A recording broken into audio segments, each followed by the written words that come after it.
വേദിയിലിരിക്കുന്ന വിശിഷ്ട വ്യക്തികളെ, പ്രിയപ്പെട്ടവരെ, കേരള മുസ്ലിം ജമാഅത്തിൻ്റെ നേതൃത്വത്തിൽ ശ്രീ കാന്തപുരം എ പി അബൂബക്കർ മുസ്ലിയാർ നയിക്കുന്ന കേരള യാത്രയുടെ സമാപന സമ്മേളനത്തിൽ പങ്കെടുക്കാൻ കഴിഞ്ഞതിലുള്ള സന്തോഷം ആദ്യമേ തന്നെ രേഖപ്പെടുത്തട്ടെ. അതോടൊപ്പം ഈ സമാപന സമ്മേളനത്തിൽ പങ്കെടുത്തിട്ടുള്ള എല്ലാവരെയും, വലിയ പങ്കാളിത്തമാണ്, എല്ലാവരെയും ഹാർദമായി അഭിവാദ്യം ചെയ്യുന്നു. സമസ്ത കേരള ജമിയത്തുൽ ഉലമയുടെ ശതാബ്ദി ആഘോഷങ്ങളുടെ ഭാഗമായാണല്ലോ ഇത്തരമൊരു യാത്ര സംഘടിപ്പിച്ചത്. ഈ യാത്ര കേവലം ഒരു സംഘടനയുടെ ഔപചാരിക പരിപാടിയായി മാത്രം ചുരുക്കി കാണേണ്ടതല്ല, മറിച്ച് കേരളത്തിൻ്റെ മതനിരപേക്ഷ മനസ്സിനെ കൂടുതൽ കരുത്തുറ്റതാക്കാനുള്ള ഒരു മുന്നേറ്റമായി കൂടി ഇതിനെ കാണണം എന്നാണ് അഭ്യർത്ഥിക്കാനുള്ളത്. കാന്തപുരം എ പി അബൂബക്കർ മുസ്ലിയാർ മുൻപ് നയിച്ച യാത്രകളും അവ മുന്നോട്ട് വച്ച പ്രമേയങ്ങളും കേരളം ഗൗരവത്തോടെ ചർച്ച ചെയ്തവയാണ്. 1999 മനുഷ്യ മനസ്സുകളെ കോർത്തിണക്കാൻ എന്നും 2012 മാനവികത ഉണർത്താൻ, മാനവികത ഉണർത്തുന്നു എന്നുമുള്ള മുദ്രാവാക്യങ്ങളായിരുന്നു അദ്ദേഹം നേതൃത്വം നൽകിയ യാത്രകളുടെ ഭാഗമായി ഉയർത്തിയിരുന്നത്. ആ യാത്രകളെല്ലാം നമ്മുടെ നാടിൻ്റെ ഐക്യത്തിന് നൽകിയ ഊർജം ചെറുതല്ല. ഇപ്പോഴാകട്ടെ മനുഷ്യർക്കൊപ്പം എന്ന അർത്ഥവത്തായ സന്ദേശമാണ് ഈ യാത്രയിലൂടെ മുന്നോട്ട് വെക്കുന്നത്. ഇത് എല്ലാ അർത്ഥത്തിലും കാലോചിതമായ സന്ദേശമാണ്. മനുഷ്യരെ മതത്തിൻ്റെയോ ജാതിയുടെയോ വംശത്തിൻ്റെയോ ഒക്കെ പേരിൽ വേർതിരിക്കാനും അകറ്റി നിർത്താനും ബോധപൂർവമായ ശ്രമങ്ങൾ നടക്കുന്ന കാലമാണല്ലോ ഇത്. ആ പശ്ചാത്തലത്തിലാണ് ഇതിന് വർദ്ധിച്ച സാമൂഹ്യ പ്രസക്തി ഉണ്ടാവുന്നത്. എല്ലാ മതങ്ങളും മനുഷ്യരെയാണ് അഭിസംബോധന ചെയ്യുന്നത്, മനുഷ്യത്വത്തെയാണ് ഉയർത്തിപ്പിടിക്കുന്നത്. എന്നാൽ മത തത്വസംഹിതകളെ ദുർവ്യാഖ്യാനം ചെയ്തുകൊണ്ട് ചിലർ മതത്തെ തന്നെ മനുഷ്യത്വ വിരുദ്ധമാക്കാൻ ദുഷ്ടലാക്കോടെ ശ്രമിക്കുന്നു. ഇത്തരമൊരു ഘട്ടത്തിൽ മതം പറയുന്നതിൻ്റെ സത്യാത്മക വശങ്ങളെ വിശദീകരിച്ച് ജനങ്ങളെ ബോധവൽക്കരിക്കാൻ 90 കടന്ന പ്രായത്തിലും ഈ വലിയ മനുഷ്യൻ ജനങ്ങളിലേക്ക് ഇറങ്ങുന്നു എന്നത് എത്രയോ അഭിനന്ദനീയമാണ്. അദ്ദേഹം മതേതരത്വത്തിൻ്റെ കാവലാൾ ആവുകയാണ്. രാജ്യത്തിൻ്റെ മതേതരത്വവും ജനാധിപത്യ മൂല്യങ്ങളും മാത്രമല്ല, ഭരണഘടനാപരമായ അവകാശങ്ങൾ പോലും കനത്ത വെല്ലുവിളി നേരിടുകയാണ്. മുസ്ലിം ജനവിഭാഗത്തെ രണ്ടാം തരം പൗരന്മാരായി മുദ്രകുത്താനും അവരെ പൊതുധാരയിൽ നിന്ന് മാറ്റി നിർത്താനുമുള്ള ശ്രമങ്ങൾ പല രൂപത്തിൽ അരങ്ങേറുകയാണ്. പൗരത്വ നിയമങ്ങളിലെ ഭേദഗതികൾ മുതൽ ആരാധനാലയങ്ങൾക്ക് നേരെയുള്ള കടന്നാക്രമണങ്ങൾ വരെ ഇതിൻ്റെ ഭാഗമാണ്.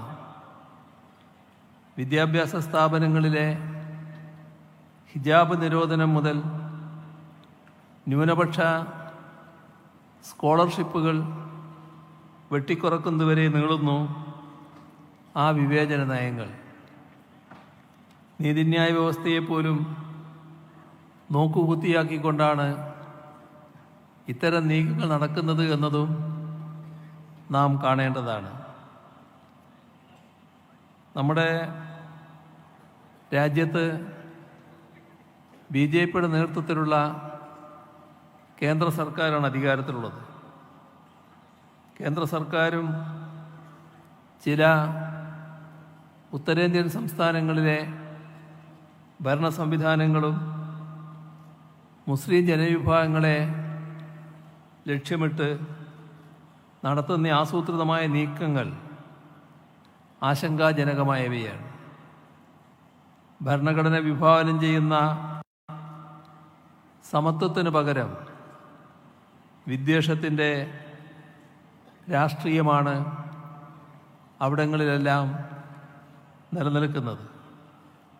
ഇഷ്ടവസ്ത്രം ധരിക്കുന്നതിൻ്റെ പേരിലും ഇഷ്ടഭക്ഷണം കഴിക്കുന്നതിൻ്റെ പേരിലും മനുഷ്യർ വേട്ടയാടപ്പെടുകയാണ്. ഒരു പ്രത്യേക മതവിഭാഗത്തെ ക്രിമിനലുകളായി ചിത്രീകരിക്കാനും അവരുടെ സ്വത്തുവകകൾ തകർക്കാനും ശ്രമമുണ്ടാക്കുന്നു. അനധികൃത കയ്യേറ്റങ്ങൾ ഒഴിപ്പിക്കാനെന്ന വ്യാജേന മുസ്ലിം ആരാധനാലയങ്ങളെയും വീടുകളെയും ലക്ഷ്യമിട്ട് ബുൾഡോസറുകൾ നീങ്ങുകയാണ്. വാരാണസിയിലെ ഗ്യാൻവ്യാപി മസ്ജിദ്, മധുരയിലെ ഷാഹി ഈദ്ഗാഹ് തുടങ്ങിയ നൂറ്റാണ്ടുകൾ പഴക്കമുള്ള മസ്ജിദുകൾക്ക് മേൽ അടക്കം ഹിന്ദുത്വ വർഗീയവാദികൾ അവകാശവാദം ഉന്നയിച്ചു കഴിഞ്ഞു. ഒരു സമുദായത്തിൻ്റെ സാംസ്കാരിക ചിഹ്നങ്ങളെയും അസ്തിത്വത്തെയും മായ്ച്ചു കളയാനുള്ള ശ്രമങ്ങൾ എല്ലാ അർത്ഥത്തിലും എതിർക്കപ്പെടേണ്ടവയാണ്. ദർഗകൾ വരെ തകർക്കപ്പെടുന്ന ഘട്ടമായിരിക്കുന്നു. സൂഫി വര്യന്മാരുടെ മക്ബറകൾ വിഭജനകാലത്ത് പോലും ആക്രമിക്കപ്പെട്ടിട്ടില്ല. ഇപ്പോൾ അതും ഉണ്ടാവുന്നു. പതിറ്റാണ്ടുകളായി വീട് വെച്ച് താമസിക്കുന്നവരെ ബുൾഡോസർ കൊണ്ടുവന്ന് ക്രൂരമായി തുടച്ചു നീക്കുന്നു. വഖഫ് സ്വത്തുക്കൾ പിടിച്ചെടുക്കാൻ നടക്കുന്ന ശ്രമങ്ങളെക്കുറിച്ച് പ്രത്യേകം പറയേണ്ടതില്ലല്ലോ. വഖഫ് സ്വത്ത് പിടിക്കാൻ നിയമനിർമ്മാണം നടക്കുന്നു. അതിനെ ഫലപ്രദമായി രാജ്യത്ത് എതിർക്കാൻ ഇടതുപക്ഷം തയ്യാറായി എന്നത് നിങ്ങളുടെ ശ്രദ്ധയിലുണ്ടാകും. അതിൻ്റെ ചർച്ച പാർലമെൻറ്റ് നടന്നപ്പോൾ ശക്തമായ നിലപാട് തന്നെ ഇടതുപക്ഷം സ്വീകരിക്കുകയുണ്ടായി. മറ്റ് മതക്കാരെ കൂടി ചേർത്തുകൊണ്ട് മതി വഖഫ് ബോർഡ് എന്നാണ് കേന്ദ്രം പറയുന്നത്. ഇവിടെ ഒരു കാര്യം നാം പ്രത്യേകം ശ്രദ്ധിക്കേണ്ടതുണ്ട്. മറ്റ് മതങ്ങളുടെ ഇതുപോലുള്ള സംവിധാനങ്ങളിലെല്ലാം അത്തരം മതത്തിൽപ്പെട്ടവർ മാത്രമേ ഉള്ളൂ. അപ്പോൾ ഇസ്ലാമേതരില്ലാത്ത നിലയിൽ തന്നെ വരുംകാലത്തും വഖഫ് ബോർഡുകൾ പ്രവർത്തിക്കേണ്ടതായിട്ടുണ്ട്.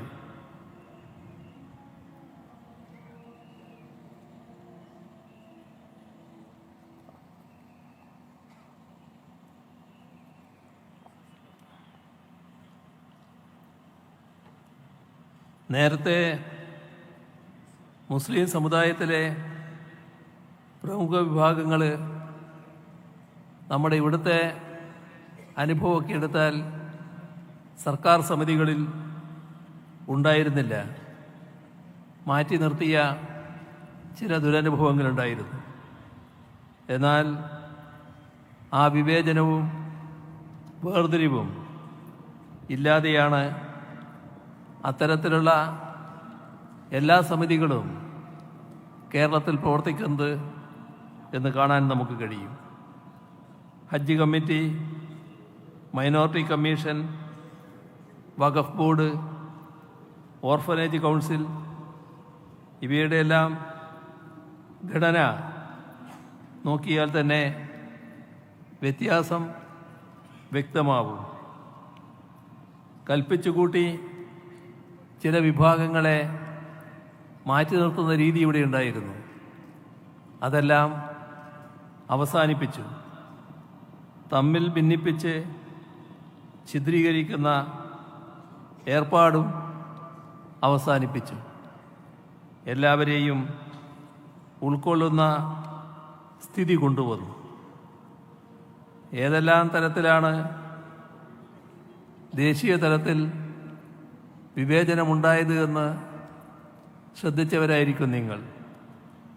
മുത്തലാഖ് നിയമം തന്നെ എടുത്താൽ മതി. ഇതിൽ മുസ്ലിം വിഭാഗത്തിൽപ്പെട്ട ഒരു പുരുഷൻ വിവാഹബന്ധം വേർപെടുത്തിയാൽ സിവിൽ കേസിന് പുറമെ ക്രിമിനൽ കേസ്.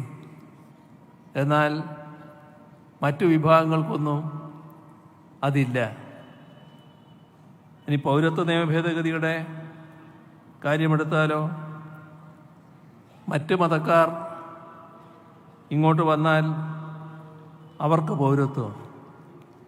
എന്നാൽ മുസ്ലിം വിഭാഗങ്ങൾക്ക് പൗരത്വ നിഷേധം. ഇതിൽ പരം വിവേചനം വേറെ കാണാനാവൂ.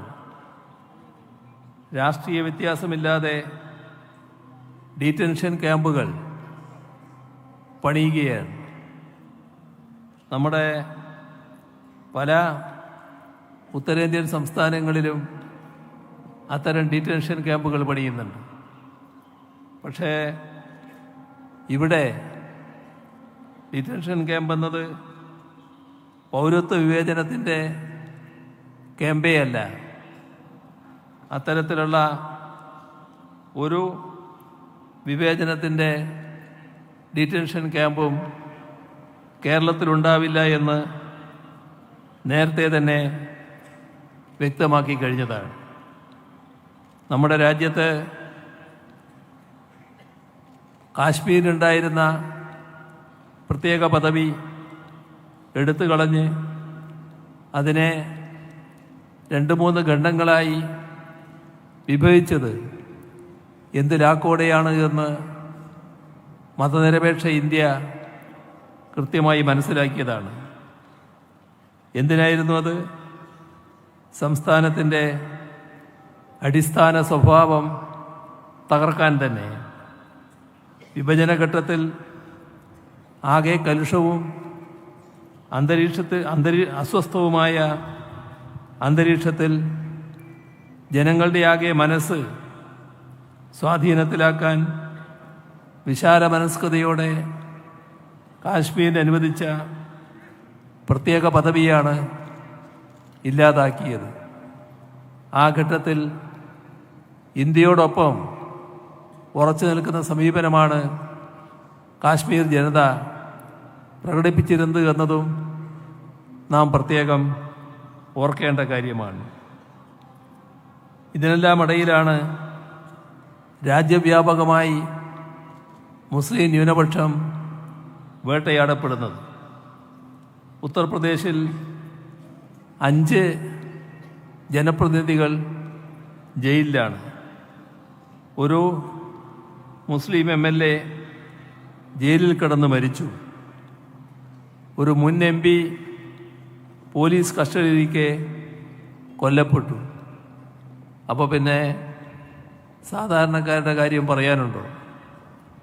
ഇത്തരം കാര്യങ്ങളിലായാലും വിവേചനപരമായ ഓരോ നിയമനിർമ്മാണത്തിൻ്റെ കാര്യത്തിലായാലും ന്യൂനപക്ഷത്തിന് വേണ്ടി ശബ്ദമുയർത്തുന്നത് അവർ വേട്ടയാടപ്പെടുന്നിടങ്ങളിലേക്ക് ഓടിയെത്തുന്നത് നാം കാണുകയാണ്. ഒരു വിട്ടുവീഴ്ചയുമില്ലാതെ ഇടതുപക്ഷമാണ് എന്നത്. അടുത്തിടെ ക്രൈസ്തവ സമൂഹത്തിന് നേരെയും മുൻപെങ്ങും ഇല്ലാത്ത വിധം ആക്രമണങ്ങൾ വർദ്ധിച്ചിരിക്കുകയാണ്. ഞായറാഴ്ച പ്രാർത്ഥനകൾ തടസ്സപ്പെടുത്തുക, പാസ്റ്റർമാരെ മർദ്ദിക്കുക, പള്ളികൾ ആക്രമിക്കുക, അങ്ങനെ ഒട്ടേറെ ആക്രമണങ്ങളാണ് നടക്കുന്നത്. ഉത്തർപ്രദേശ്, മധ്യപ്രദേശ്, കർണാടക തുടങ്ങിയ സംസ്ഥാനങ്ങളിൽ നിലവിൽ വന്ന മതപരിവർത്തന നിരോധന നിയമങ്ങൾ ക്രൈസ്തവരെ ആക്രമിക്കാനോ അവരെ ദ്രോഹിക്കാനോ ഉള്ള ആയുധമാവുകയാണ്. ഈ നിലയിൽ ന്യൂനപക്ഷങ്ങൾ, മുസ്ലിം, ക്രിസ്ത്യൻ ജനവിഭാഗങ്ങൾ എന്നിവർക്ക് ജീവിതം ദുസ്സഹമാവുന്ന നാടായി നമ്മുടെ രാജ്യം മാറിക്കൊണ്ടിരിക്കുകയാണ്. എല്ലാ വ്യത്യാസങ്ങൾക്കുമപ്പുറം മതേതര ജനാധിപത്യ വിശ്വാസികൾ ഒന്നിച്ചു നിൽക്കേണ്ടതിൻ്റെ ആവശ്യകതയാണ് ഇത് ചൂണ്ടിക്കാണിക്കുന്നത്. ഇവിടെ മതനിരപേക്ഷത ശക്തമായി നിലനിൽക്കേണ്ടതുണ്ട്. വർഗീയത നമ്മുടെ നാടിന് ആപത്തെ സൃഷ്ടിക്കുകയുള്ളൂ. വർഗീയതയുമായി ഒരു തരത്തിലുള്ള വിട്ടുവീഴ്ചയും സ്വീകരിക്കാൻ പാടില്ല. വിട്ടുവീഴ്ചയില്ലാതെ വർഗീയതയെ അകറ്റി നിർത്താൻ കഴിയണം. ഇവിടെ രാജ്യത്തുണ്ടായ ഒട്ടേറെ ദുരനുഭവങ്ങളുണ്ട്. ഇവിടെയും അത്തരത്തിലുള്ള ഒട്ടേറെ അനുഭവങ്ങൾ കാണാൻ കഴിയും. പക്ഷേ ഒരു വർഗീയതയെ നേരിടാൻ മറ്റൊരു വർഗീയത കൊണ്ട് കഴിയില്ല എന്നത് കൃത്യമായി നാം മനസ്സിലാക്കണം. വർഗീയതയെ നേരിടാൻ മറ്റൊരു വർഗീയത രൂപം കൊണ്ടാൽ അത് വർഗീയതയെ ശക്തിപ്പെടുത്തുക മാത്രമേ ചെയ്യൂ. ഇവിടെ ഭൂരിപക്ഷ വർഗീയത വലിയ തോതിൽ അഴിഞ്ഞാടുകയും ഒട്ടേറെ ക്രൂരകൃത്യങ്ങൾ ചെയ്യുകയും ചെയ്തിട്ടുണ്ട്. പക്ഷേ ആ വർഗീയതയെ ഞങ്ങൾ തന്നെ നേരിട്ട് കൊള്ളാം എന്ന് ഏതെങ്കിലും ന്യൂനപക്ഷ വിഭാഗത്തിലെ ഒരു കൂട്ടർ കണക്കാക്കി അങ്ങനെയൊരു ന്യൂനപക്ഷ വർഗീയതയ്ക്ക് രൂപം കൊടുത്താൽ അത് തീർത്തും ആത്മഹത്യാപരമായ സമീപനമായിരിക്കും. ഒരു വർഗീയതയെ മറ്റൊരു വർഗീയത കൊണ്ട് നേരിടാനാവില്ല. ഈ രണ്ട് വർഗീയതയും പരസ്പര പൂരകങ്ങളായി പ്രവർത്തിക്കുകയാണ് ചെയ്യുക. അപ്പോൾ വർഗീയതയെ എതിർക്കുന്നത് മതനിരപേക്ഷതയുടെ ഭാഗമായിട്ട് മാത്രമാണ്. നമ്മുടെ രാജ്യത്തിൻ്റെ മതനിരപേക്ഷ സമൂഹമാകെ വർഗീയത എതിർക്കാൻ തയ്യാറാവണം. നമ്മുടെ രാജ്യത്തായാലും കേരളത്തിലായാലും ഭൂരിപക്ഷ ന്യൂനപക്ഷ വ്യത്യാസമില്ലാതെ ഭൂരിപക്ഷത്തിലും ന്യൂനപക്ഷത്തിലും മഹാഭൂരിപക്ഷം മതനിരപേക്ഷ ചിന്താഗതിക്കാരാണ്. ആ മതനിരപേക്ഷത ശക്തിപ്പെടുത്തുകയാണ് വേണ്ടത്. മതനിരപേക്ഷതയുടെ ഭാഗമായി നിന്നുകൊണ്ട് മാത്രമേ വർഗീയതയെ തുരത്താനാവുകയുള്ളൂ, വർഗീയതയെ ഒറ്റപ്പെടുത്താനാവുകയുള്ളൂ. അപ്പോൾ വർഗീയതയോട്, ഏത് വർഗീയതയായാലും ഒരു തരത്തിലുള്ള മൃദു സമീപനവും സ്വീകരിച്ചു പോകാൻ സാധാരണ നിലക്ക് പാടില്ല. അത് മതനിരപേക്ഷതയ്ക്ക് ആപത്ത് മാത്രമേ ഉണ്ടാക്കൂ. അങ്ങനെ മൃദു സമീപനം സ്വീകരിച്ചാൽ അതിൻ്റെ അർത്ഥം വർഗീയതയെ പ്രോത്സാഹിപ്പിക്കുന്നുവെന്നതാണ്.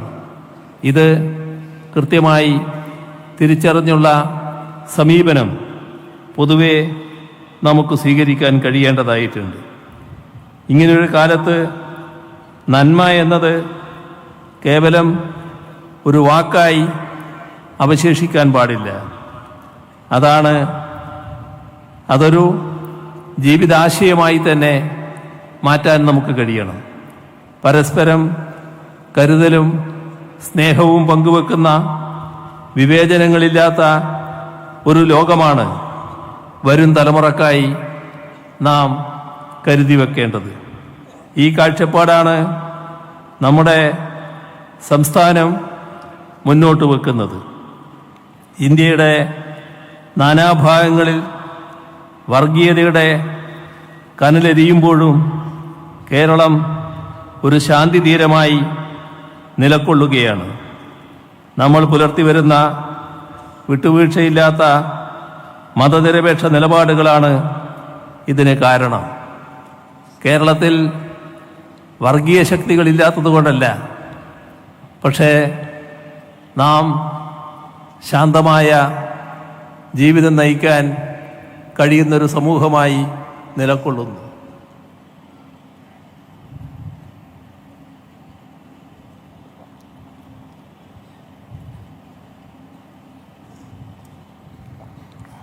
പറയത്തക്ക വർഗീയ സംഘർഷങ്ങളോ മറ്റ് പ്രശ്നങ്ങളോ നമ്മുടെ സംസ്ഥാനത്ത് കാണാനില്ല.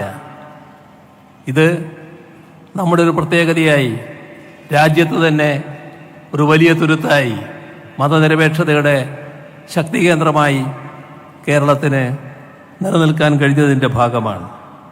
പക്ഷേ നമ്മൾ ഓർക്കണം, എങ്ങനെയാണ് ഇത്തരമൊരവസ്ഥ വന്നത് എന്നത്. ഇവിടെ ഇത്തരമൊരു കാലത്ത് അതുമായി ബന്ധപ്പെട്ട് ചില കാര്യങ്ങൾ കൂടി ചൂണ്ടിക്കാണിക്കുന്നത് സാങ്കത്യമുള്ളതാണെന്ന് കരുതുകയാണ്. നമ്മുടെ കേരളത്തിലും വർഗീയ പ്രശ്നങ്ങളുണ്ടായിട്ടില്ലേ? വർഗീയ കലാപങ്ങളുണ്ടായിട്ടില്ലേ? ഞാൻ ആദ്യം MLA ആകുന്നത് 1970 കാലത്തായിരുന്നു. 1971 തലശ്ശേരി കലാപം നടന്നത്. ആ കലാപം വലിയ തോതിലുള്ള സംഘർഷാവസ്ഥ തലശ്ശേരിയിൽ സൃഷ്ടിക്കപ്പെട്ടു. ഒരുപാട് ആരാധനാലയങ്ങൾ ആക്രമിക്കപ്പെട്ടു, കച്ചവട സ്ഥാപനങ്ങൾ ആക്രമിക്കപ്പെട്ടു, വീടുകൾ ആക്രമിക്കപ്പെട്ടു, പലർക്കും സ്വത്തുവകകൾ നഷ്ടപ്പെട്ടു, പലർക്കും സ്വർണം നഷ്ടപ്പെട്ടു, പണം നഷ്ടപ്പെട്ടു. അങ്ങനെ പലതും നഷ്ടപ്പെട്ട ജനവിഭാഗങ്ങൾ. എന്നാൽ അവിടെ ഒരു ജീവൻ നഷ്ടപ്പെട്ടു. ആ ജീവൻ നഷ്ടപ്പെട്ടത് ഞങ്ങളുടെ ഒരു സഖാവിൻ്റെ ജീവനായിരുന്നു. അദ്ദേഹം എങ്ങനെയാണ് ജീവൻ നഷ്ടപ്പെടാനിടയായത്? അവിടെയുള്ള കലാപം ശമിപ്പിക്കുന്നതിന് വേണ്ടി ഞങ്ങൾ ആ കാലത്ത് സ്വീകരിച്ചൊരു സമീപനമുണ്ടായിരുന്നു. ആത്മാഹൂതി ചെയ്തു പോലും മതനിരപേക്ഷത സംരക്ഷിക്കുക എന്നതായിരുന്നു അന്ന് ഞങ്ങൾ നൽകിയ ആഹ്വാനം. അതിൻ്റെ ഭാഗമായി എല്ലാ സ്ഥലങ്ങളിലും വളണ്ടിയർമാർ ആരാധനാലയങ്ങൾ സംരക്ഷിക്കാൻ വരെ കാവൽ നിന്നു. അങ്ങനെ കാവൽ നിന്ന ഒരിടമായിരുന്നു മെരുവമ്പായി പള്ളി. ആ മെരുവമ്പായി പള്ളി ആക്രമിക്കാൻ അന്ന് ഈ കലാപത്തിന് നേതൃത്വം കൊടുക്കുന്ന വിഭാഗം എത്തി. അത് RSSൻ്റെ അറിയപ്പെടുന്നവരടക്കമായിരുന്നു. അപ്പോൾ അവിടെ നിൽക്കുന്ന വളണ്ടിയർമാരുടെ നേതാവ് UK കുഞ്ഞിരാമൻ അദ്ദേഹം പറഞ്ഞു, നിങ്ങൾ തിരിച്ചു പോകണം, ഈ പള്ളി ആക്രമിക്കാൻ പറ്റില്ല. പക്ഷെ അവർക്ക് ആക്രമിച്ചേ പറ്റൂ. അപ്പോൾ ഇവർ പറഞ്ഞു, നിങ്ങൾക്ക് ആക്രമിക്കണമെങ്കിൽ ഞങ്ങളെ ശരീരത്തിലൂടെ വേണം അങ്ങോട്ട് കടക്കാൻ, ഇതിനിപ്പുറം കടക്കാൻ ഞങ്ങൾ സമ്മതിക്കില്ല. തൽക്കാലം അവർക്കതിന് കഴിയില്ല എന്ന് വന്നു. അവർ തിരിച്ചുപോയി. പക്ഷേ ആ അമർഷം, ആ പക അതവർ തീർത്തു. ഈ രാത്രി മുഴുവൻ കാവൽ നിന്ന് പിറ്റേ ദിവസം പുലർച്ചെ UK കുഞ്ഞിരാമൻ ഈ മെരുവമ്പായി പള്ളിയുടെ ഭാഗത്ത് നിന്ന് അദ്ദേഹത്തിൻ്റെ വീട് നിർവേലി ഭാഗത്താണ്, അങ്ങോട്ടേക്ക് പോവുകയാണ്. അപ്പോൾ അവിടെ ഒരു ഭാഗത്ത് കാവൽ നിന്ന് ഇവർ അദ്ദേഹത്തെ ആക്രമിച്ചു. അതിലാണ് അദ്ദേഹത്തിൻ്റെ ജീവൻ നഷ്ടപ്പെടുന്നത്. ഇതുപോലുള്ള ഒട്ടനേകം സംഭവങ്ങൾ ഇവിടെ ചാലയിൽ നമുക്കെല്ലാം അറിയാവുന്ന കാര്യമാണല്ലോ. ആ കലാപത്തിൽ ഒരാൾ കൊല്ലപ്പെട്ടു. പട്ടാളത്തിനെ ഇറക്കേണ്ടി വന്നു ആ കാലത്ത് ആ കലാപം ശമിപ്പിക്കാൻ. നിരവധി കടകൾ, സ്ഥാപനങ്ങൾ ഒക്കെയാണ് ആ കാലത്ത് തീവച്ച് നശിപ്പിച്ചത്. പോലീസിന് വെടിവെക്കേണ്ടിയും വന്നു. ഒരാൾ കൊല്ലപ്പെടുകയും ചെയ്തു ആ കലാപത്തിൽ. ഇതെല്ലാം നമ്മുടെ നാടിൻ്റെ ഭാഗമായി ഉള്ള കാര്യങ്ങളാണ്.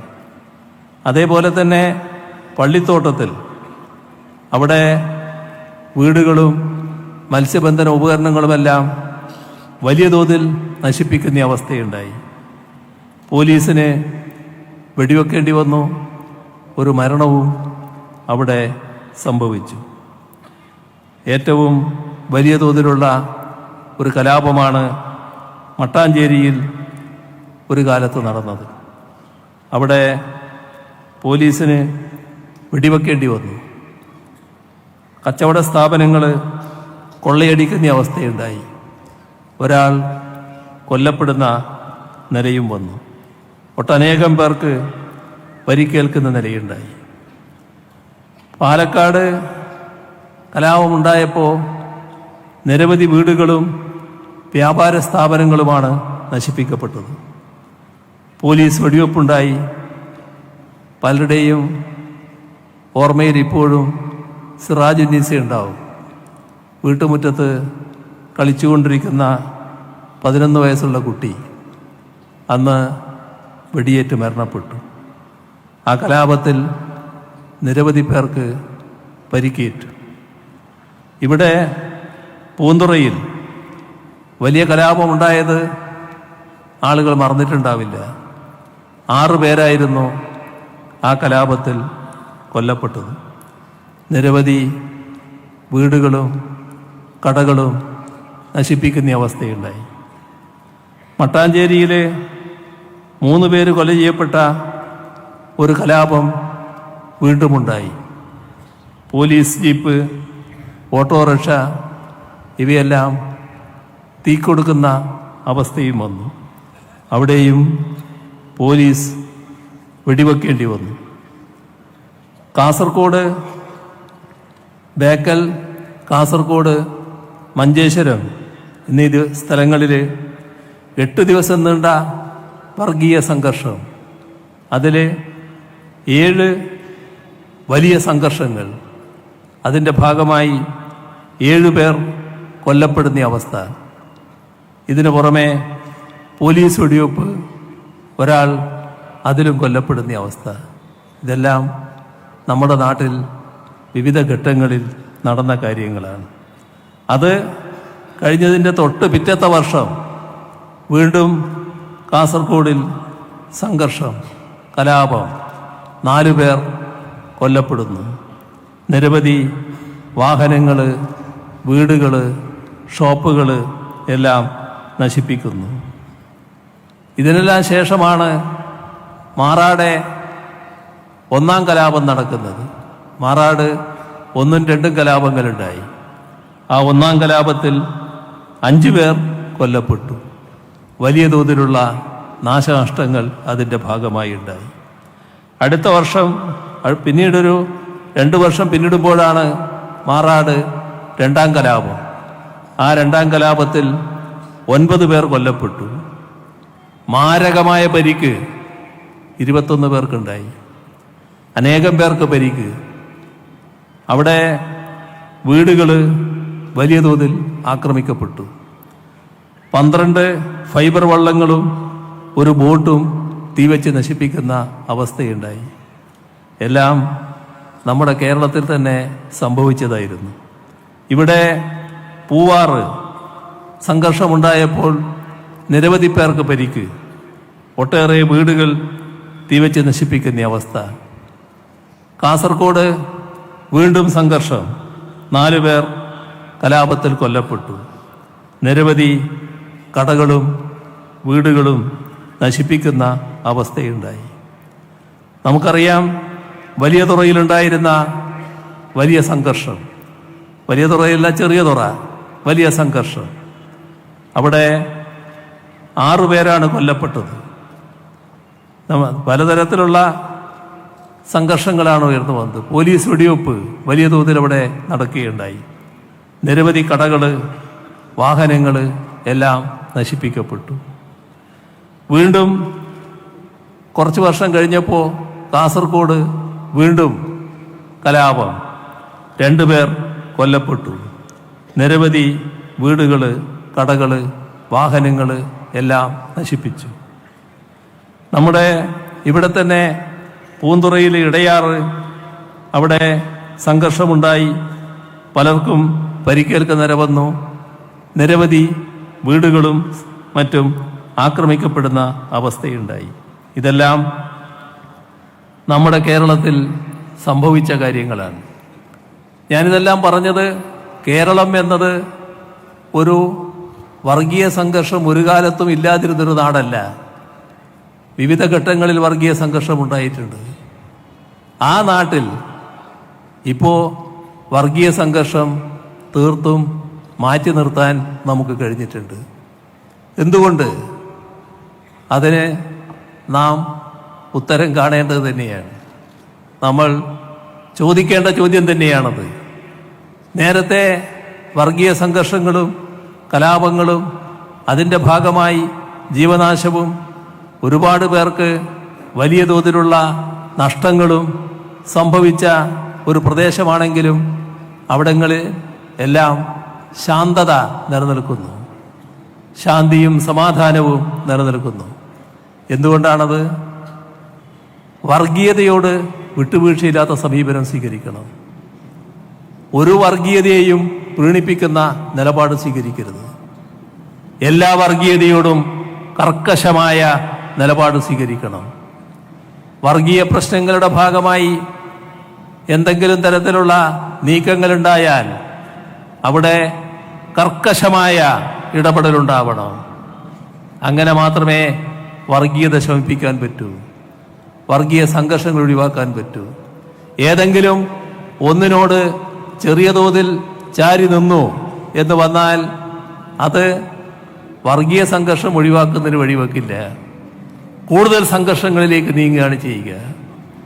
ഇത് നമ്മുടെ കേരളത്തിൽ കൃത്യമായി മതനിരപേക്ഷതയുടെ സംരക്ഷണത്തിന് വേണ്ടിയുള്ള വിട്ടുവീഴ്ചയില്ലാത്ത നിലപാട് സ്വീകരിക്കാൻ കഴിഞ്ഞിട്ടുണ്ട്. ആ കാര്യത്തിൽ നമുക്കാകെ അഭിമാനിക്കാം, കേരളത്തിനാകെ അഭിമാനിക്കാം. ഈ കഴിഞ്ഞ ഒരു ദശാബ്ദക്കാലമായി കേരളത്തിനകത്ത് ഒരു തരത്തിലുള്ള വർഗീയ സംഘർഷവും നിലനിൽക്കുന്നില്ല. അത് ഇത്തരം ഒരു സമീപനത്തിൻ്റെ ഭാഗമായാണ്. ആ സമീപനം സ്വീകരിക്കുന്നവരോട് സ്വാഭാവികമായിട്ട് വിപ്രതിപത്തി ഉണ്ടാവും, അവരോട് വിയോജിപ്പുണ്ടാവും. ആർക്ക്? വർഗീയ ശക്തികൾക്ക്. ആ വർഗീയ ശക്തികൾ അവരുടെ വിയോജിപ്പ് അവരുടേതായിട്ട് മാത്രമല്ല രേഖപ്പെടുത്തുക, അവർ പലതരം വേഷത്തിൽ ആളുകളെ തെറ്റിദ്ധരിപ്പിക്കാൻ ശ്രമിക്കും. അതും നല്ലതുപോലെ നമ്മുടെ നാട്ടിൽ നടക്കുന്നുണ്ടാവും. പക്ഷേ അതുകൊണ്ടൊന്നും വർഗീയതയ്ക്ക് അന്തിമ വിജയം നേടാനാവില്ല. എപ്പോഴും മതനിരപേക്ഷതയ്ക്ക് തന്നെയാണ് കൂടുതൽ കരുത്ത് നേടാനാവുക എന്നത് നാം കാണേണ്ടതായിട്ടുണ്ട്. നാം കാണേണ്ട ഒരു കാര്യം, നമ്മുടെ രാജ്യത്തിൻ്റെ മറ്റു ഭാഗങ്ങളിൽ ന്യൂനപക്ഷങ്ങൾ ഭയാശങ്കയോടെയാണ് കഴിയുന്നത്. എന്നാൽ കേരളത്തിൽ അന്തസ്സോടെ സുരക്ഷിതമായി ജീവിക്കാനുള്ള സാഹചര്യം നമ്മുടെ സംസ്ഥാനം ഉറപ്പാക്കിയിട്ടുണ്ട്. ന്യൂനപക്ഷമായി പോയി എന്നതുകൊണ്ട് മാത്രം ആശങ്കപ്പെടേണ്ടതില്ല. മറ്റ് സംസ്ഥാനങ്ങളിൽ ഉണ്ടാകുന്നത് പോലുള്ള ഒന്നിൻ്റെ പേരിലും വേവലാതിപ്പെടേണ്ട കാര്യമില്ല. വിവേചനത്തിൻ്റെയോ വിദ്വേഷത്തിൻ്റെയോ രാഷ്ട്രീയത്തിന് കേരളത്തിൻ്റെ മണ്ണിൽ ഇടമുണ്ടാകില്ല എന്ന ഉറച്ച നിലപാടാണ് നാം ഇവിടെ സ്വീകരിക്കുന്നത്. അതിൻ്റേതായ പ്രത്യേകതകൾ കാണാൻ നമുക്ക് സാധിക്കും. ഇവിടെ നാം ഓർക്കേണ്ട ഒരു കാര്യമുണ്ട്. ഒരുപാട് പ്രശ്നങ്ങൾ വിവിധ തരത്തിൽ നമ്മുടെ കേരളത്തിലുണ്ടായിട്ടുണ്ടല്ലോ. അത്തരം പ്രശ്നങ്ങളിലും വലിയ തോതിൽ കുറവ് വരുന്നില്ലേ? ഇവിടെ ചില കാലങ്ങളിൽ ചില അധികാര കേന്ദ്രങ്ങളുടെ പിന്തുണയുണ്ട് എന്ന ധാരണയിൽ നടന്നിട്ടുള്ള ആക്രമണങ്ങളില്ലേ? അതിൻ്റെ ഭാഗമായി ചില പ്രത്യേക വിഭാഗങ്ങൾ ആക്രമിക്കപ്പെട്ടിട്ടില്ലേ? വർഗീയതയുടെ പേരിലല്ല, സംഘടനാപരമായ ഭിന്നതയുടെ പേരിൽ, ആശയപരമായ ഭിന്നതയുടെ പേരിൽ. അത് ഒരേ മതവിശ്വാസികളാകാം. അങ്ങനെയുള്ള ആക്രമണങ്ങൾ ഉണ്ടായിട്ടില്ലേ? നിങ്ങൾക്ക് അങ്ങനെയുള്ള ഒട്ടേറെ അനുഭവങ്ങളില്ലേ? അത്തരം തർക്കങ്ങളുടെ, അത്തരത്തിലുള്ള സംഘർഷങ്ങളുടെ ഭാഗമായി ജീവൻ നഷ്ടപ്പെട്ട അനുഭവങ്ങളില്ലേ? താനൂരിലുണ്ടായിട്ടില്ലേ? പാണ്ടിക്കാട് ആമക്കാരുണ്ടായിട്ടില്ലേ? മഞ്ചേരി എളങ്കൂറിലുണ്ടായിട്ടില്ലേ? കേരളത്തെ ആകെ വല്ലാതെ വേദനിപ്പിച്ച ഒരു സംഭവമായിരുന്നല്ലോ മണ്ണാർക്കാട് സഹോദരങ്ങൾ ആക്രമിക്കപ്പെടുകയും അതിൽ 2 പേർ കൊല ചെയ്യപ്പെടുകയും ചെയ്ത സംഭവം. എത്ര എത്ര എത്ര സംഭവങ്ങൾ, ഏതെല്ലാം തരത്തിലുള്ള സംഘർഷങ്ങൾ.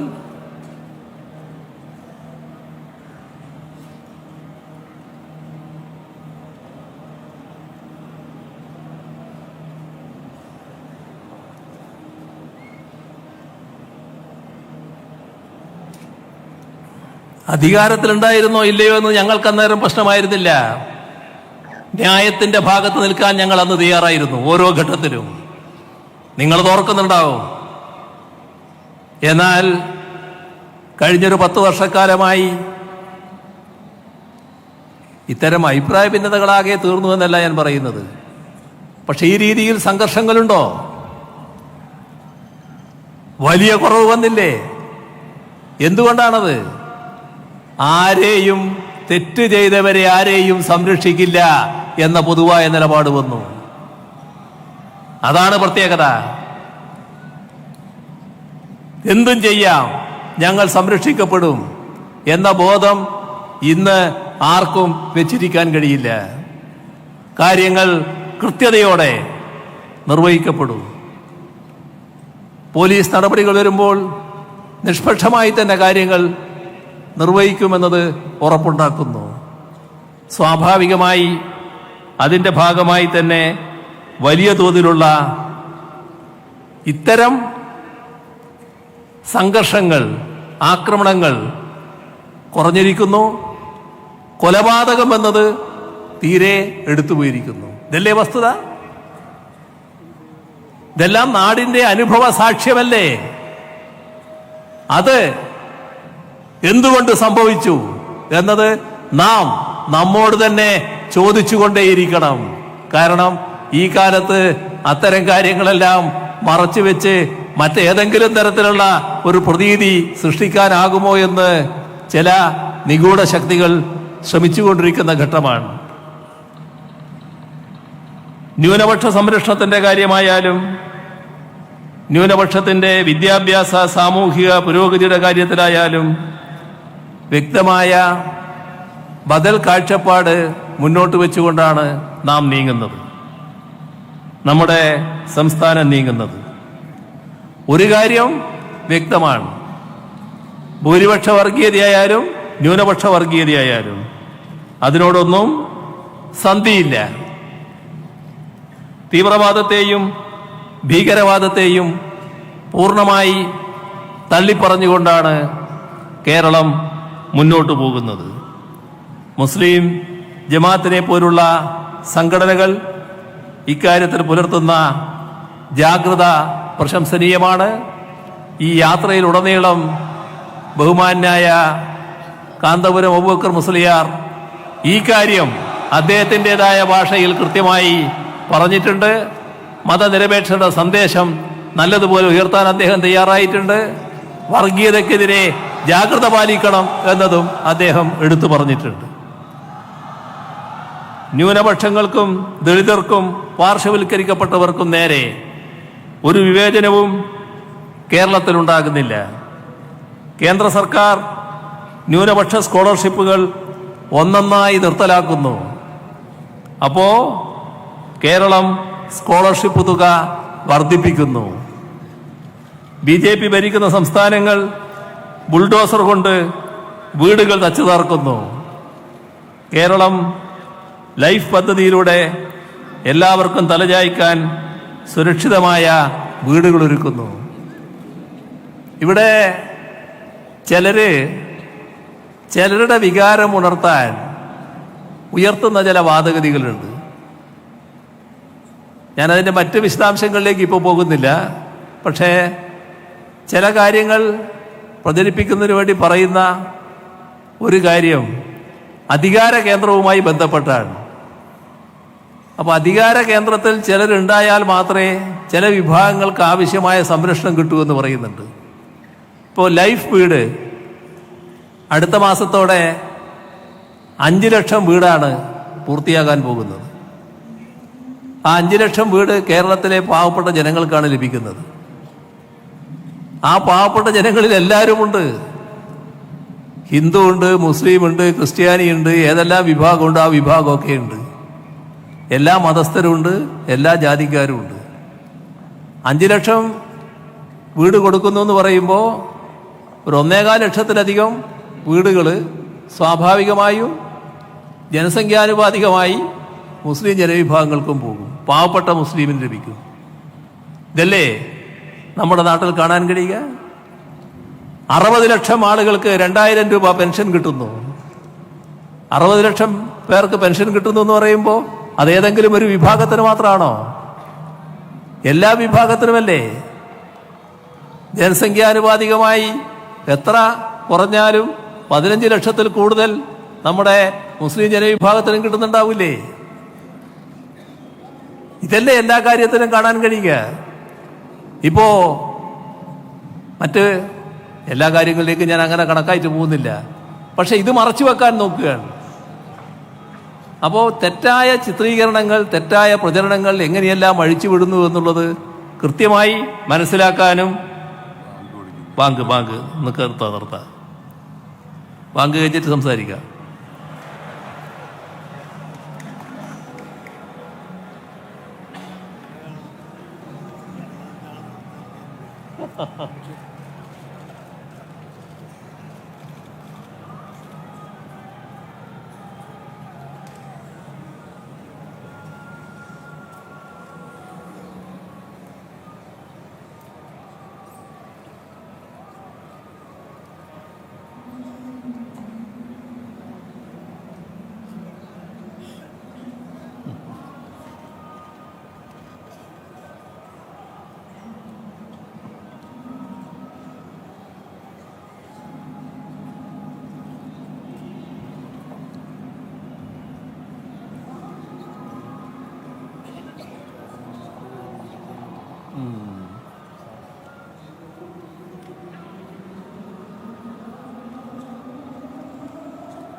മുസ്ലിം ജനവിഭാഗങ്ങളുടെ സാമൂഹിക പിന്നോക്കാവസ്ഥ പരിഹരിക്കുന്നതിന് വേണ്ടിയാണ് നേരത്തെ രാജ്യത്ത് സച്ചാർ കമ്മിറ്റിയെ നിയോഗിച്ചത്.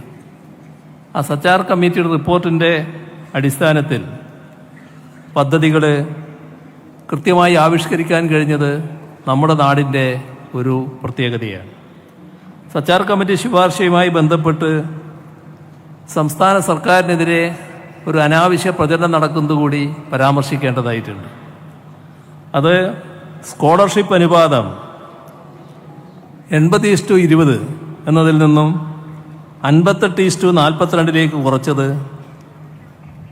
LDF സർക്കാരാണ് എന്നതാണ് ആ ആരോപണം. പക്ഷേ വസ്തുത എന്താണ്?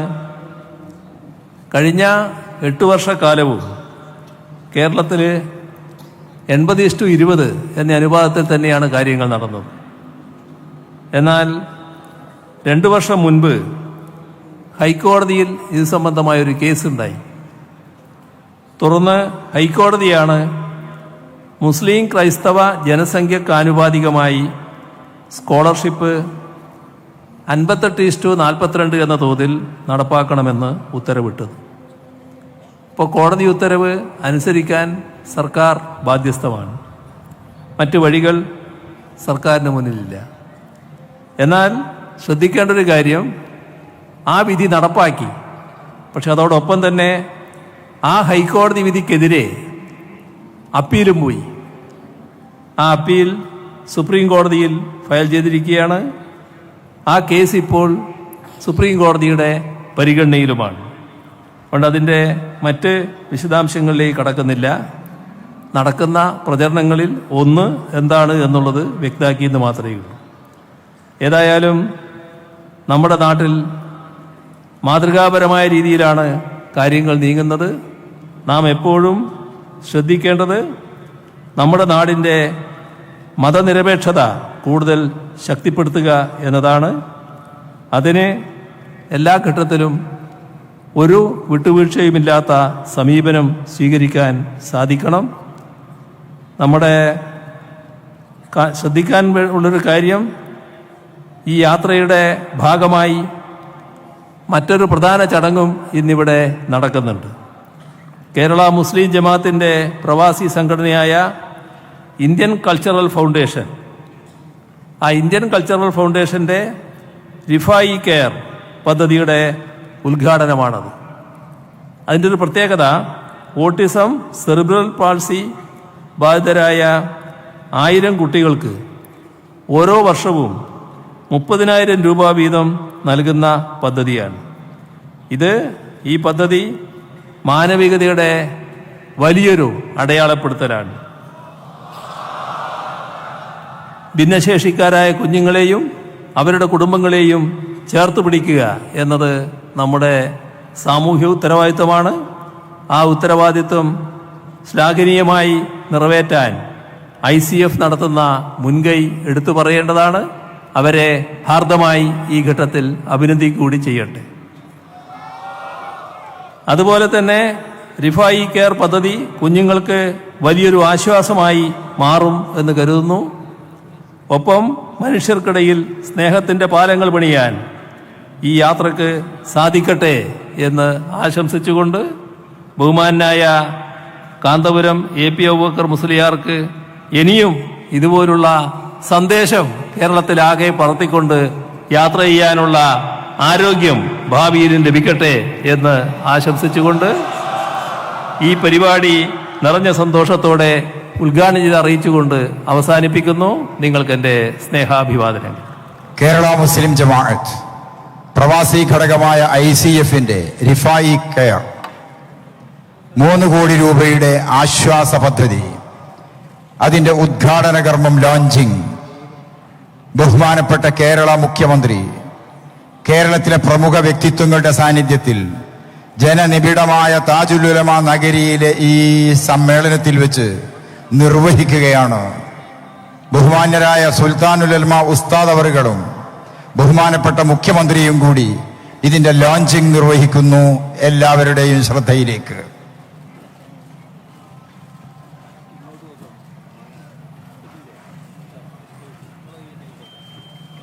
സൂര്യൻ ഉദിക്കുന്നുണ്ട് എല്ലായിടങ്ങളിലും. എന്നാൽ നമുക്ക് ചുറ്റുമുള്ള ചില വീടുകളുണ്ട്. പുലരിയുടെ പ്രതീക്ഷകൾ ഇവർക്ക് അന്യമാണ്. ഇവിടങ്ങളിൽ നേരം വെളുക്കുന്നത് വേദനയുടെ ഞരക്കങ്ങളിലാണ്, മുറിവുകളുടെ മുഴക്കങ്ങളിലാണ്. നമ്മുടെ എല്ലാം കുഞ്ഞുമക്കൾ നമ്മുടെ ജീവിതത്തിന് നൽകുന്നത് എണ്ണിയാൽ ഒടുങ്ങാത്ത പ്രതീക്ഷകളാണ്. ദാമ്പത്യ ജീവിതത്തിന്റെ ആകാശങ്ങളിൽ ഓരോ കുഞ്ഞും ഓരോ നക്ഷത്രമാണ്. എന്നാൽ നമുക്ക് ചുറ്റുമുള്ള ഈ വീടുകളിലുണ്ട് ചില കുട്ടികൾ. പിറന്നതിന് 15-20 വർഷങ്ങൾക്കു ശേഷവും സ്വന്തമായി ഒന്ന് അനങ്ങാൻ കഴിയാതെ, എഴുന്നേറ്റ് നിൽക്കാൻ കഴിയാതെ, ഒരു പുഞ്ചിരി പോലും നൽകാൻ കഴിയാതെ കിടക്കുന്ന കുഞ്ഞുങ്ങൾ. ഉമ്മ എന്ന് അല്ലെങ്കിൽ അമ്മ എന്നൊരു വിളി പോലും ഇതുവരെ കേട്ടിട്ടില്ലാത്ത അമ്മമാർ. ഈ അമ്മയെ നോക്കൂ, കഴിഞ്ഞ 21 വർഷമായി ഒരു കല്യാണത്തിന് പോയിട്ടില്ല, ഒരു ഉത്സവം കണ്ടിട്ടില്ല, ഒരു കടയിൽ കയറിയിട്ടില്ല, സ്വന്തം കൂട്ടുകാരി മരിച്ചപ്പോൾ ഒരു നോക്ക് കാണാൻ പോലും പോയില്ല, പോകാൻ കഴിഞ്ഞില്ല. ഈ കുഞ്ഞിനെ വിട്ട് ഒരു നിമിഷം പോലും നിൽക്കാൻ കഴിയില്ല. എങ്ങനെ കഴിയും? വളഞ്ഞു കോടിയ ശരീരം, എല്ലും തോലും മാത്രം, വായിൽ നിന്നൊലിച്ചിറങ്ങുന്ന കൊഴുത്ത ദ്രാവകം, അടുത്തു ചെല്ലുന്നവരെ മാന്തും കടിക്കും. ഓട്ടിസം, സെറിബ്രൽ പാൾസി, ഈ വാക്കുകൾ കേൾക്കുമ്പോൾ നമ്മൾ ഒന്ന് നെടുവീർപ്പിട്ട് കടന്നുപോകും. പക്ഷേ ചില വീടുകളിൽ ഈ വാക്കുകളാണ് ജീവിതം. 20 വർഷം, 30 വർഷം, അതിലേറെയും. ഒരു കുഞ്ഞ് ഇങ്ങനെ പിറക്കുമ്പോൾ കുഞ്ഞ് മാത്രമല്ല ബന്ധിക്കപ്പെടുന്നത്, ആ വീട് മുഴുവൻ അനിശ്ചിതത്വത്തിന്റെ നങ്കൂരങ്ങളിൽ എന്നേക്കുമായി തളക്കപ്പെടുകയാണ്. ഈ ദുരിതത്തിന്റെ കേന്ദ്രബിന്ദു പലപ്പോഴും നൊന്തുപെറ്റ അമ്മയാണ്.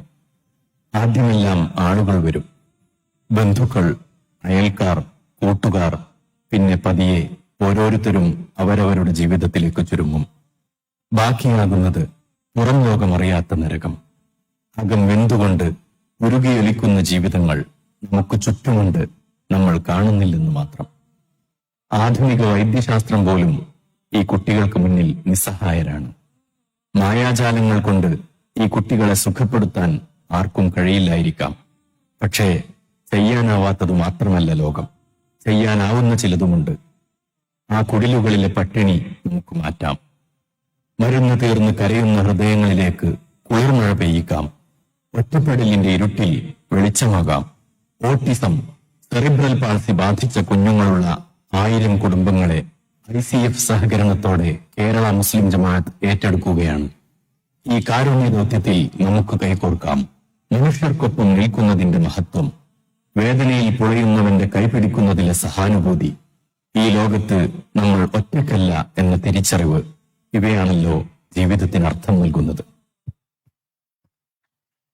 കേരള മുസ്ലിം ജമാഅത്ത് സുൽത്താനുൽ ഉലമയുടെ നേതൃത്വത്തിൽ നടത്തിയ കേരള യാത്രയിൽ ജനങ്ങളുമായി നേരിട്ട് സംവദിച്ചും ഗ്രാമതലങ്ങൾ തൊട്ട് നിയമസഭകൾ വരെയുള്ള ജനപ്രതിനിധികളെ കേന്ദ്രീകരിച്ചും ശേഖരിച്ച വികസന കാര്യങ്ങളുടെ സംക്ഷിപ്ത രൂപം, വികസന രേഖ, ഈ വേദിയിൽ വെച്ച് ബഹുമാന്യരായ കേരള മുസ്ലിം ജമാഅത്തിന്റെ പ്രസിഡന്റും സമസ്ത കേരള ജംഇയ്യത്തുൽ ഉലമയുടെ ജനറൽ സെക്രട്ടറിയും ഇന്ത്യൻ ഗ്രാൻഡ് മുഫ്തിയും ഈ കേരള യാത്രയുടെ നായകനുമായ ഉസ്താദ് അവർകൾ ബഹുമാനപ്പെട്ട മുഖ്യമന്ത്രി അവർകൾക്കും പ്രതിപക്ഷ നേതാവിനും സമർപ്പിക്കുന്നു.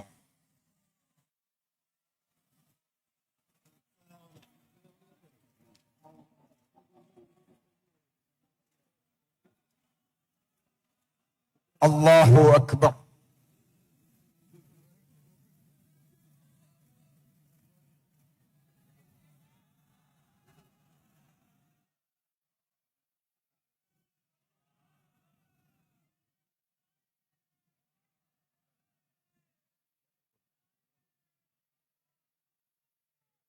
കേരളത്തിന്റെ തലസ്ഥാന നഗരിയിലേക്ക്, ഈ നഗരിയെ ഇന്ത്യൻ പാർലമെന്റിൽ പ്രതിനിധാനം ചെയ്യുന്ന ശ്രദ്ധേയ വ്യക്തിത്വം ഡോക്ടർ ശശി തരൂർ അവർകൾ സുൽത്താനുൽ ഉലമക്ക് കേരള മുസ്ലിം ജമാഅത്തിന്റെ തിരുവനന്തപുരം പൗരാവലിയുടെ ആദരവ് സമ്മാനിക്കുന്നു.